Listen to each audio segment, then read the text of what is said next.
Affinity diagrams are a team-oriented management tool that help cross-functional teams visualize and classify a large set of verbal data. These diagrams help grasp the importance and judge the relevance of a large set of ideas by categorizing them into closely related groups.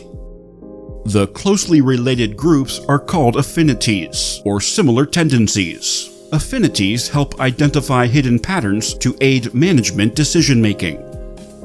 Affinity diagrams are an easy team activity where success depends on a collaborative, equal-spirited, and open-minded participation from all stakeholders backed by leadership.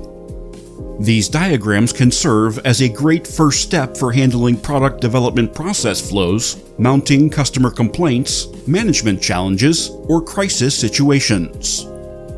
Affinity diagrams encourage creativity, cut communication barriers, and spur lateral thinking to solve problems and create path-breaking solutions. The people-centric and visually appealing design, affinity diagrams make them an affordable and immensely beneficial tool for the management community.